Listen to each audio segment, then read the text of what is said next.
பரிகாரங்களுக்கு பயன்படுத்தக்கூடிய பொருட்கள்ல முதன்மையான பொருள் என்ன அப்படின்னு பாத்தீங்கன்னா கல்லுப்பு. இந்த கல்லுப்பு எல்லா பரிகாரத்துக்குமே பயன்படுத்தப்படுது. இப்ப கண்திருஷ்டி தோஷம் அதிகமா இருந்தா கல்லுப்பு பரிகாரம் சொல்றோம்.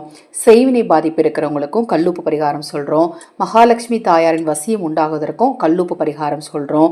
அது மாதிரி சர்ப்பதோஷம், நாகதோஷம், ராகுகேய தோஷம், இது மாதிரி தோஷங்களுக்கும் சில பரிகாரங்கள் ஜோதிட ரீதியாக சொல்லும் போது கல்லுப்பு வச்சு செய்யக்கூடிய பரிகாரங்கள் தான் சொல்றோம். கல்லுப்பு மிக மிக சக்தி வாய்ந்த ஒரு ஆன்மீக பொருளாகவே கருதப்படுது. சமையலுக்கு உப்பு எவ்வளவு முக்கியமோ அதை போல சில பரிகாரங்களுக்கும் உப்பு ரொம்ப ரொம்ப முக்கியமான ஒரு விஷயமா கருதப்படுது. அந்த காலத்துல நிறைய கோயில்களில் பார்த்தீங்கன்னா ஏதாவது வேண்டுதல் வைக்கும் போது போய் உப்பு தான் வாங்கி வச்சுட்டு வருவாங்க. புதுசா வீடு கட்டினா போய் முதல்ல உப்பு தான் வாங்கி கொடுப்பாங்க. திருமணம் முடிஞ்ச உடனே பொண்ணை முதல்ல நெல் எடுத்துட்டு வர சொல்றாங்க அல்லது அரிசி எடுத்துட்டு வர சொல்றாங்க இல்லையா, அதன் பிறகு வீட்டில் போய் உப்பு சாடியை தான் முதல்ல தொட சொல்லுவாங்க. அது மாதிரி காலை எழுதும் உப்பை தொட்டா ரொம்ப நல்லது. இது மாதிரி உப்பை பத்தி நிறைய பரிகாரங்களும் நிறைய ஆன்மீக ரகசியங்களும் இருக்கு. அப்பேற்பட்ட கல்லுப்பை வைத்து சொந்த வீடு யோகம் உண்டாக, உங்கள் வீட்டில் இருக்கக்கூடிய வாஸ்து தோஷங்கள் சரியாக, எப்பேற்பட்ட கடனும் தீர, பொருளாதார ரீதியாக முன்னேற்றம் உண்டாக, தொழிலில் முன்னேற்றம் உண்டாக நாம செய்யக்கூடிய பரிகாரத்தை பத்தி இந்த பதிவுல நாம தெரிஞ்சுக்க இருக்கிறோம். பதிவை பார்ப்பதற்கு முன் ஒரு சிறிய அறிவிப்பு.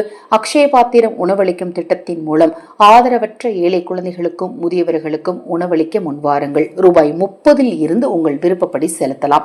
மேலும் உங்கள் வீட்டு குழந்தைகளின் பிறந்த நாள், திருமண நாள் மற்றும் சிறப்பு வைபவ நாட்கள்ல ஆதரவற்றவர்களுக்கு உணவளிக்க விரும்பினாலும் இதே வாட்ஸ்அப் நம்பருக்கு தொடர்பு கொள்ளுங்க. கணவன் மனைவி பிரச்சனை, குடும்ப பிரச்சனை, கடன் பிரச்சனை, தொழில் பிரச்சனை, செய்வினை தோஷங்கள், கண்திருஷ்டி தோஷங்கள் நீங்குவதற்கு தனிப்பட்ட முறையில் பரிகாரங்கள் செய்து கொள்ள விரும்பினாலும் அதே வாட்ஸ்அப் எண்ணிற்கு தொடர்பு கொள்ளுங்கள்.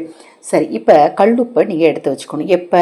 செவ்வாய்க்கிழமை செவ்வாய் ஹோரை நேரத்துல, அதாவது காலை 6 to 7 அல்லது மதியம் 1 to 2 அல்லது இரவு 8 to 9. இந்த செவ்வாய்க்கிழமையில இந்த 3 நேரத்துல ஏதாவது ஒரு நேரத்தை பயன்படுத்திக்கோங்க.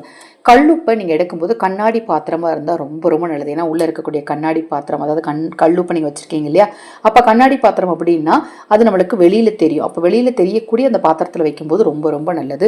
சிறிதளவு கல்லுப்பு, அதாவது நீங்க எடுக்கக்கூடிய கிண்ணத்துல முழுமையா இருக்கணும்.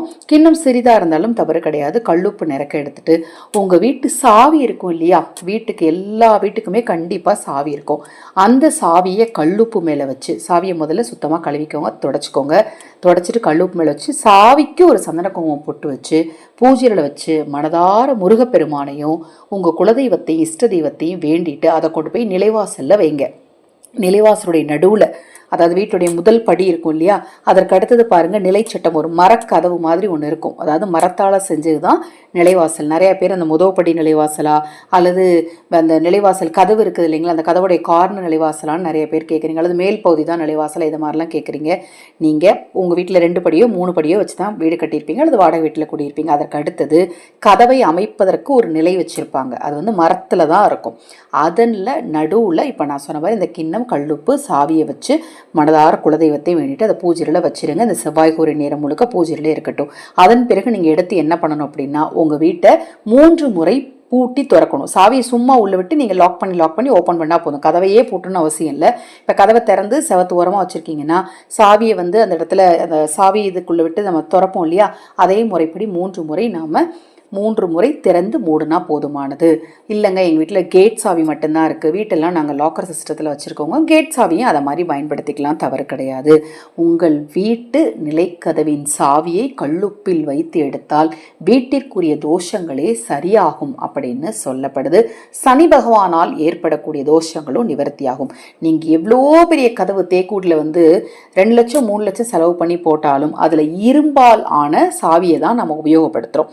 அப்போ சனி பகவானால நமக்கு நன்மை ஏற்படுறதுக்கு இந்த கல்லுப்பு மேல வச்சு எடுத்தாலே போதும், அந்த வீட்டில் சகல ஐஸ்வர்யங்களும் கூடி வரும் அப்படின்னு சொல்லப்படுதுங்க. இந்த பரிகாரம் நம்பிக்கையோடு செஞ்சு பாருங்களேன், கண்டிப்பா வாழ்க்கையில மாற்றம் உண்டாகும், வாஸ்து தோஷங்களும் சரியாகும். இதே போல வாஸ்து நாள் வரும் இல்லையா, அந்த வாஸ்து நாள்லையும் நாம் இந்த பரிகாரத்தை செஞ்சோம் அப்படின்னா ரொம்ப ரொம்ப நல்லது. அதன் பிறகு அந்த கல்லுப்பை கால்படாத இடத்துல அப்புறப்படுத்திடலாம்.